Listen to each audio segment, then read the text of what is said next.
Closing bell with me, Nandita, Khemka, and my colleague Yatin Mota.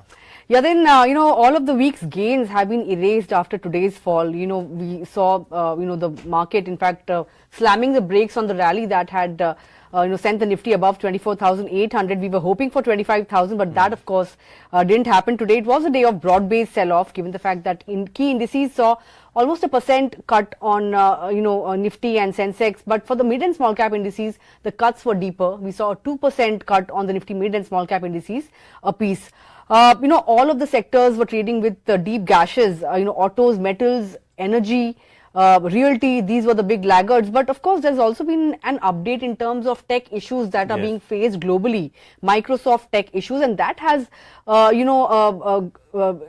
brokerages, etc., have been impacted, which have impacted, the trades being executed, right? So that was one reason as to why perhaps we saw this kind of a sell-off. Aside of that, banks and airlines have also been expected. So it's a global tech glitch, and even London Stock Exchange has been impacted. Coming to the markets, the breadth was extremely weak. 1:6, that was the NSE advanced decline ratio today. If you look at the Nifty gainers, you could just count the number of gainers on your fingers. 5 gainers. Of course, Infosys was one of them, given the fact that, good numbers, brokerages have revised the target price upwards. You had ITC and Asian Paints. These are some of the other stocks that stood out, and so did LTI Mindtree. Yeah. Britannia was the other one. So some of the FMCG and IT names, managed to hold out. But Yatin, from the broad end, before we come to Wipro numbers, just want to, point out a lot of movers in the broader end of the markets also. Would you like to point out some names for us? So, if you look at the broader markets, clearly a big cut coming in. In fact, the Midcap index was down over 1,000 points. In fact, if I tell you precisely, 1,200 points was a loss. That was seen in the NSE Midcap 100. Small caps also seen a cut of nearly 2.5%, 400 points plus down for that small cap index. Advanced decline ratio very weak.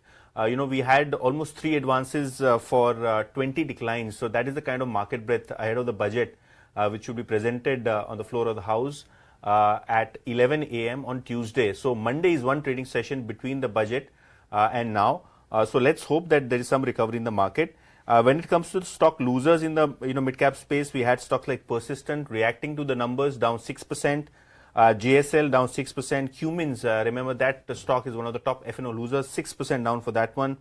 Stocks like GSW Infra, MCX, KEI, Motherson, all of these stocks are down anywhere between 5 to 7%. In terms of gainers, the numbers were small, but yes, RVNL, that stock continues to rally, 5% up for that one. Jubilant Pharma, Paytm, Titagar Wagons, TTML, all of these stocks gaining anywhere between 5 to 7%. But clearly, Nandita, it was a day of IT stocks. We hope that Infosys will lead the market. But the kind of sell-off that we saw, clearly we missed big rally on IT stocks and also the 25,000 mark on the Nifty. That's correct. I think we've missed out on the 25,000 mark on the Nifty, and you were talking about IT stocks. And these stocks this sector has been the flavor over the last couple of weeks. But let's also talk about Wipro that has just reported numbers. The numbers on the face of it are looking mixed because rupee revenues are below estimates. EBIT margin has come in line with estimates, 16.5% vis-a-vis a CNBC TV18 poll of 16.4%. The rupee revenue is also down 0.8% at 21,896 crore rupees or thereabouts. In terms of management commentary, what we'll be watching out for is some color that they would provide on deal wins. Because remember, the company had just won $500 million worth of a deal from a US telecom major. We don't know the name, but on the back of that, we have seen CLSA as well double upgrade the stock, to which the stock had reacted quite sharply. But if you look at the large cap IT, Yatin, TCS, HCL Tech, Infosys, all of them had done well, even LTI Mindtree for that matter. Yeah. But if you compare Wipro with those, it could look slightly muted or below estimates. So, it hasn't really managed to match up to peers. But, inline sort of numbers, although on the rupee revenue front, it is a miss, Yatin. Absolutely. And Nandita, as you were mentioning, Wipro, it is typically, that stock which has seen a CEO transition, we have seen a resignation. Plus the kind of headwinds that they have been facing in terms of the underperformance of growth versus the other peer sets. Valuation wise also, you may find that stock attractive. Brokerage is also focusing on valuations, but when it comes to execution or probably getting more deal wins, showing better growth than the peers, that has been missing for the last 1 or 2 years, if I'm not mistaken. probably the reason why the stock ended the day's low, underperforming, the other IT stocks. That's correct. And even the CEO strategy in terms of AI ramp up, that's something that the street will be watching out for. Of course, Wipro will be reacting to numbers on Monday. But the other stock that was in focus from the IT pack was, of course, Infosys.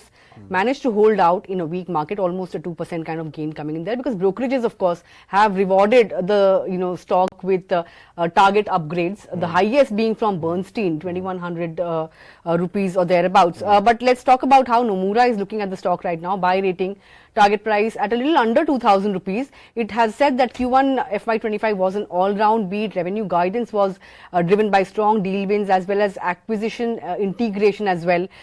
Project Maximus impact on margin continues to play out for the IT major, and it has raised the FY25, FY26 EPS estimates by anywhere between 2 to 3%, and Infosys continues to be its top pick. Yeah. Jefferies as well, 2040, that's the kind of target it has penciled in for Infosys, and it says that, even though they have raised FY25 guidance, it is still conservative in context of the deal wins that they have seen. This view is coming in from Jefferies. And they also pointed out that strong deal wins suggest that the worst may be behind for Infosys. Bernstein, as I was mentioning, has the highest target price, 2100 rupees on the stock.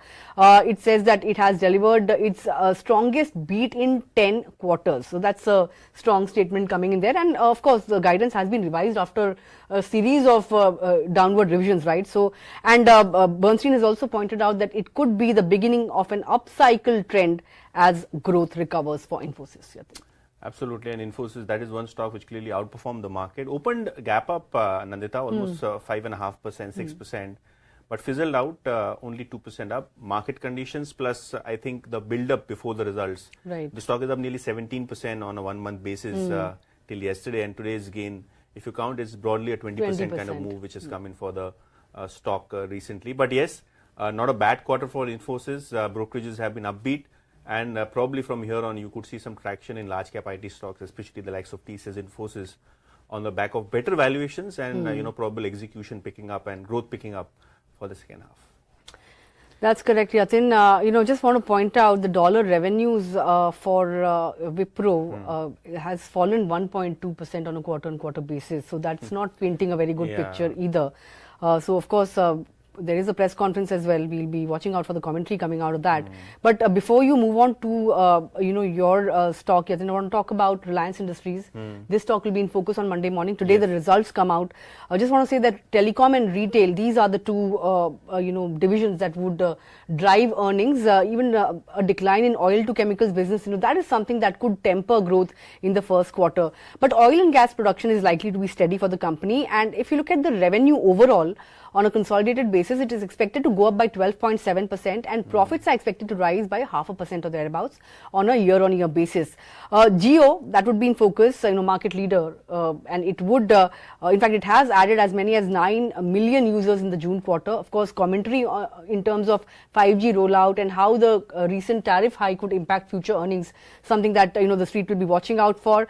And in terms of O2C segment, it will also be watched out for the impact of lower GRMs.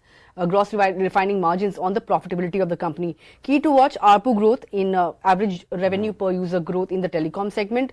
Retail as well, footfall as well as store addition metrics, these will be in focus. And EBITDA for retail is projected to grow at 16% on a YOY basis. So this is one big earnings that will be watched out for later this evening.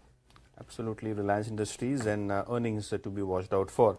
One stock which is in focus from the insurance space, which is doing well relatively for the past few days, is Go Digit General Insurance. Listed recently, Citi has initiated a buy call on the stock with a target of 425. Now, this insurance company, which is largely on the digital front, is doing well. In fact, Citi is expecting the return on equity to rise, from the current 7% to almost 16% by FY27, which is, a very good jump as far as the return on equity is concerned. When it comes to the non-life premiums, health as well as B2B oriented business should do well for Go Digit according to the brokerage. In fact, Citi is factoring in a 24% gross premium compounded annual growth rate over FY24 to FY27, which means that the growth when it comes to the insurance premium should be quite strong for the next 3 financial years. In fact, the trends in fast-growing B2B segment as well as the operating leverage should help the company post better profitability in the years to come. So go digit there on your screens. The stock currently at 325. So the 325, 340. That is the kind of range for the last 1 or 2 days. And the current market price offers almost a 30% upside according to Citi. They are initiating coverage report, clearly making an impact on the stock price. That's correct, and it has names like Virat Kohli and Anushka Sharma also associated with that. So that had, of course, created a lot of buzz when the IPO was also launching. There's a lot of interest around this IPO because of that reason as well. But with that, I think we are completely timed out on this edition of Closing Bell. Of course, we are ending the week on a little sour note, so to say. Yeah. But let's see how things pan out from Monday. Only one session to go before the full year budget on Tuesday, of course. So we'll be watching out for whether or not we could manage to stage a comeback on Monday or not. But with that, from Yatin and me, thanks a lot for tuning in. Stay tuned to Money Control for all your other news and updates.